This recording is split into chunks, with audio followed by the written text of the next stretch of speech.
We've all been there. Streaming the latest must-watch show and it starts to buffer.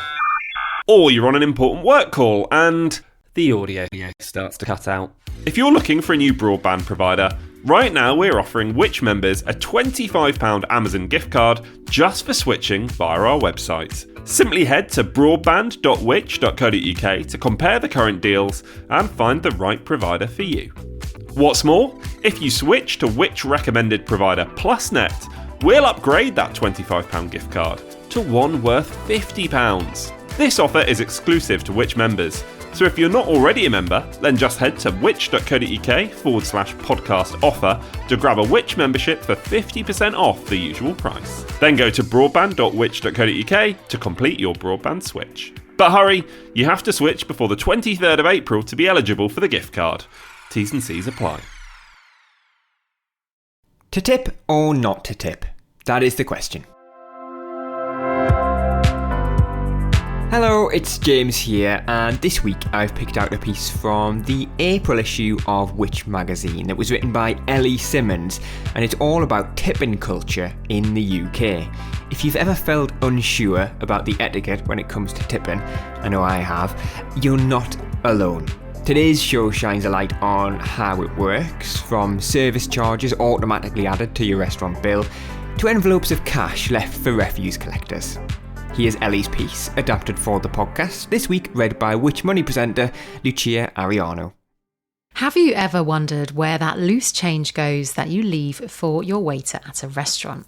Does it go straight in their pocket? A shared jar to be shared out? Or does the manager take the lot? We've done some research to find out the truth. Tipping culture can be confusing, as you'll well know if you've been abroad. It's a complex social phenomenon that isn't always logical. After all, it can arguably lead to reduced pay, reduced tax receipts, and may not even improve levels of customer service. Thankfully, a new law, specifically the Employment Allocation of Tips Act, came into effect last October. It now means employers must pass on all tips to workers without any deductions. It's expected to benefit more than 2 million workers in England, Scotland and Wales. But is that the end of the story? Well, in short, no. Our research shows there are still big differences in how tips are allocated, and the Unite Union, which represents hospitality workers, says the system still allows for exploitation by unscrupulous employers. So who should you actually tip? We asked more than 2,000 Brits to find out our tipping habits.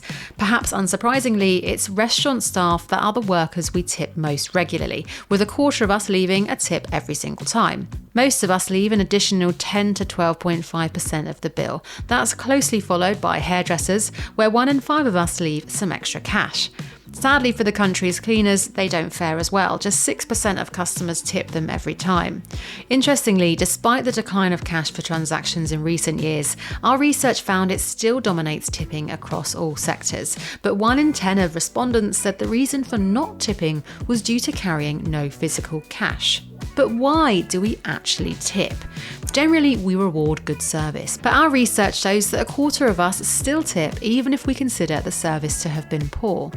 4 in 10 of those who did tip told us they did so because they felt it was expected, while a quarter of tippers said they'd be embarrassed not to. Another quarter did so as they thought the bad service wasn't the staff member's fault. 1 in 5 said they tipped despite a bad experience because the service charge was automatically added to the bill. And a hopeful 1 in 7 believed their tip would provide an incentive for improvement next time. Sometimes, though, it doesn't even occur to us to leave a tip. This was the most common reason for those who didn't tip in a restaurant over the past year.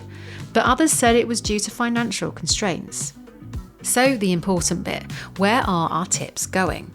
Before the new law came in last year, there was no guarantee that your money would go to the staff member you gave it to. But even now, 3 in 10 of us aren't confident about where our restaurant tips actually go. So we asked some of the biggest restaurant chains how they handle tips. Most said they have a system where the workers decide how tips are allocated. Often these are pooled and divided between staff according to hours worked. Sometimes they are split according to role. For example, back of house staff, such as those in the kitchen, sometimes get less, and those working evenings or weekends may get more. Once pooled, tips are usually paid through the payroll system, but traditional cash tips are often treated differently from service charges or tips on credit or debit cards. They tend to fall outside formal tipping policies and often go straight to the individual receiving them, which is worth remembering if you intend to reward a specific person. Some restaurants will add a discretionary service charge for larger groups or branches in high-cost locations such as central London. We found this varied between 10 and 12.5%, depending on the restaurant chain. Reassuringly, this fits with the amount most people would tip anyway. But remember that you don't have to pay it. You can ask to choose a different amount or for it to be removed entirely. The new law means employers must allocate tips to workers without deductions, and this must be fair, transparent and consistent. They must also have a written policy covering how they allocate tips. This has been welcome news for workers in the hospitality industry. One anonymously told us, "I'm very glad new rules have come in, ensuring all tips go to staff. As someone who works in a cafe, getting a tip, even a small one, is such a morale boost. And most people don't do it. We're the lowest paid but the most in demand." Has it solved all the problems? No. The Unite Union says some employers are withholding the full amount due to employees by not using their ability to exempt some tips from national insurance payments. It says the language used in the guidance is ambiguous and the definition of fair is open to interpretation. Here are 5 tipping tips to consider when you're next out and about. Make sure you have cash with you. There's not always the option to leave a tip on a card payment machine. Plus, you may prefer to tip in cash if you want to reward a specific staff member. Next, check the bill.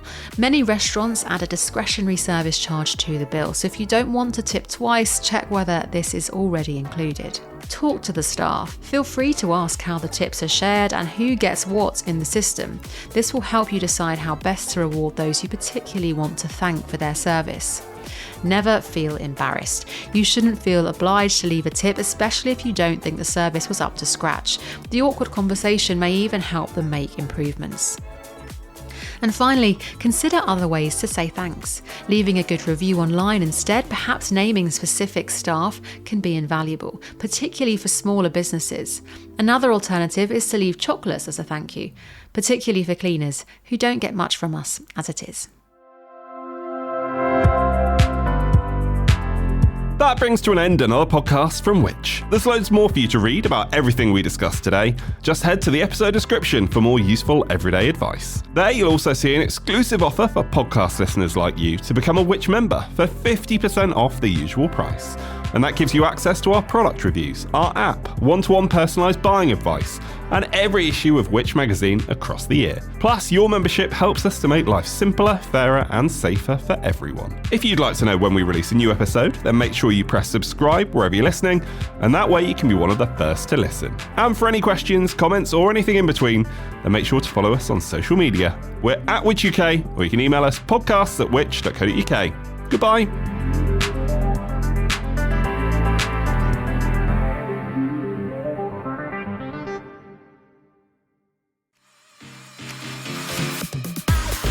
Every year, Which tests thousands of the products that you rely on every day. And we've been doing it for over 60 years. Which reviews are 100% impartial. We don't accept freebies from manufacturers and we have no owners, shareholders or government departments to answer to. So our work is on behalf of you, the consumer. In a world of misleading claims and fake reviews, we test everything, from everyday items to big purchases, so that you don't have to. We then put them through tests and assessments that go beyond the accepted standard to work out how well these products work for you and what's not worth your money. And a Which membership not only gets you access to our reviews, it also funds our non-profit campaigning work, like getting scam ads banned on social media and ending broadband and mobile mid-contract price hikes. And right now, podcast listeners can become a Which member for 50% off the usual price by heading to which.co.uk/podcast offer.